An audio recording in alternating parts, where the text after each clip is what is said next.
আসসালামু আলাইকুম। I news বাংলার আন্তর্জাতিক সংবাদে স্বাগতম। বিশ্বের সর্বোচ্চ উঁচু ভবন হতে যাচ্ছে সৌদির জেদ্দা টাওয়ার।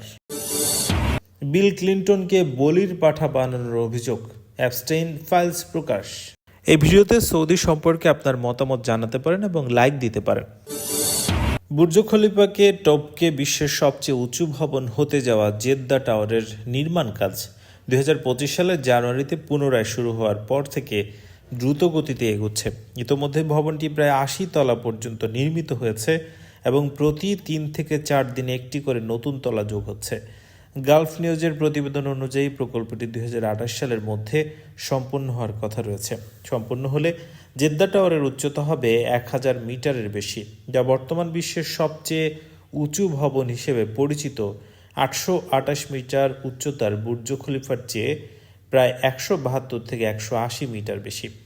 একসময় কিংডম টাওয়ার নামে পরিচিত জেদ্দা টাওয়ারটি 2028 সালের মধ্যে সম্পন্ন হওয়ার কথা রয়েছে। দুবাইয়ের বুর্জ খলিফার কাছ থেকে বিশ্বের সবচেয়ে উঁচু ভবনের খেতাব ছিনিয়ে নিতে সৌদি আরবের এই উদ্যোগের অংশ হিসেবেই প্রকল্পটি বাস্তবায়ন করা হচ্ছে। নির্মাণ শেষ হলে এটি বিশ্বের প্রথম ভবন হিসেবে 1 কিলোমিটার উচ্চতায় পৌঁছবে। 2 কিলোমিটার উচ্চতার একটি ভবন নির্মাণের পরিকল্পনা রয়েছে, যার নাম রাজ টাওয়ার। জেদ্দা টাওয়ারের বৈশিষ্ট্য, বিশ্বের সবচেয়ে উঁচু স্থাপনা হতে যাওয়া জেদ্দা টাওয়ার সৌদি আরবের ভিশন 2030 এর একটি গুরুত্বপূর্ণ অংশ। 2025 সালের জানুয়ারিতে নির্মাণ কাজ পুনরায় শুরু হয় এবং ইতিমধ্যে ভবনটি প্রায় 80 তলা পর্যন্ত পৌঁছেছে।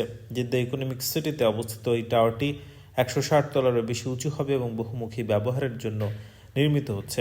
এতে থাকবে 4 সিজনস হোটেল, বিলাসবহুল আবাসন, সার্ভিসড অ্যাপার্টমেন্ট এবং উচ্চমানের অফিস স্পেস। এর সবচেয়ে আকর্ষণীয় বৈশিষ্ট্যগুলির একটি হলো আকাশ ছোঁয়া পর্যবেক্ষণ ডেক, যেখান থেকে লোহিত সাগর এবং নিচের শহরের বিস্তৃত দৃশ্য উপভোগ করা যাবে। বুর্জ খলিফার কো ডিজাইনার অ্যাড্রিয়ান স্মিথের নকশায় নির্মিত এই টাওয়ারে মরু জলবায়ুর উপযোগী উন্নত শীততাপ নিয়ন্ত্রিত ব্যবস্থা এবং শক্তি সাশ্রয়ী প্রযুক্তি সহ টেকসই বিভিন্ন প্রযুক্তি অন্তর্ভুক্ত করা হয়েছে। টাওয়ারটিতে প্রতি সেকেন্ডে 10 মিটারেরও বেশি গতিতে চলতে সক্ষম উচ্চগতির লিফট স্থাপন করা হয়। আধুনিক ইঞ্জিনিয়ারিং এবং স্থাপত্যের এক বিস্ময়, বুর্জ খলিফা বর্তমানে একাধিক বিশ্ব রেকর্ডের অধিকারী, যেমন বিশ্বের সবচেয়ে উঁচু ভবন, সবচেয়ে উঁচু স্বাধীন স্থাপনা এবং সবচেয়ে বেশি সংখ্যক তলা বিশিষ্ট।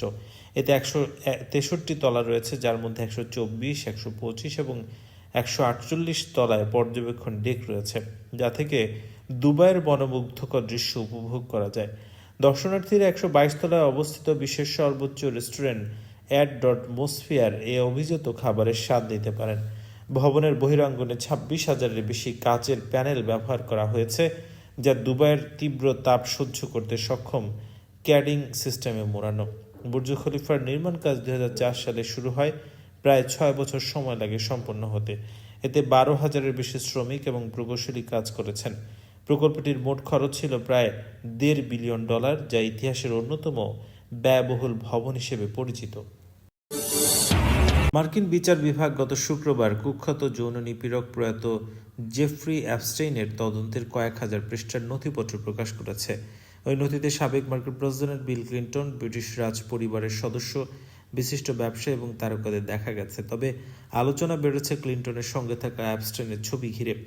যুক্তরাষ্ট্রের সাবেক প্রেসিডেন্ট ক্লিন্টনের মুখপাত্র শুক্রবার রাতে হোয়াইট হাউসের বিরুদ্ধে এ নিয়ে কড়া অভিযোগ তুলেছেন। তার দাবি, যৌন অপরাধে অভিযুক্ত জেফ্রি অ্যাপস্টেইনের সঙ্গে ক্লিন্টনের কিছু পুরনো ছবি প্রকাশ করে হোয়াইট হাউস ইচ্ছাকৃতভাবে তাকে বলির পাঠা বানাচ্ছে।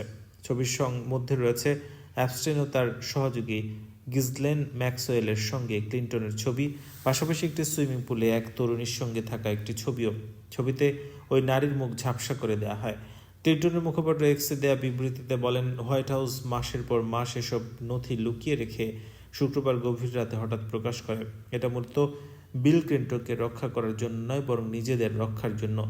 বিবৃতিতে তিনি জানান, হোয়াইট হাউসের চিফ অব স্টাফ সুজি ওয়াইলস নিজেও স্বীকার করেছেন বিল ক্লিন্টন অ্যাপস্টেইনের ক্যারিবীয় দ্বীপে যাননি, যদিও সাবেক প্রেসিডেন্ট ডোনাল্ড ট্রাম্প বারবার এমন দাবি করে আসছে। তবে ক্লিন্টন দীর্ঘদিন ধরেই বলে আসছেন তিনি 2005 সালের দিকে অ্যাপস্টেইনের সঙ্গে সব সম্পর্ক ছিন্ন করেন। এর কিছু সময় পরে অ্যাপস্টেইনের ফ্লোরিডায় অপ্রাপ্তবয়স্ককে যৌন কাজে প্রলুব্ধ করার অভিযোগে দোষ স্বীকার করেছেন। ক্লিন্টনের মুখপাত্র অ্যাঞ্জেল উরেনা বলেন, এখানে দুই ধরনের মানুষ আছে, একদল কিছুই জানতো না এবং অপরাধ প্রকাশ পাওয়ার আগে অ্যাপস্টেইনের সঙ্গে সম্পর্ক ছিন্ন করেছে, আরেক দল অপরাধের পরও সম্পর্ক বজায় রেখেছিল। আমরা প্রথম দলের অন্তর্ভুক্ত। দ্বিতীয় দলের লোকজন যতই বিষয়টিকে টেনে নিতে চায়, সত্য বদলাবে না। বিশেষ করে মাগা সমর্থকরা বলির পাঠা নয়, প্রকৃত জবাব চায়।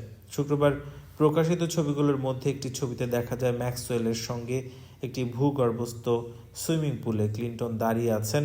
আরেকটি ছবিতে দেখা যায় মিক জ্যাগার্স কয়েকজন পরিচিত ব্যক্তির সঙ্গে অ্যাপস্টেইনের উপস্থিতিতে নৈশভোজে অংশ নিয়েছেন।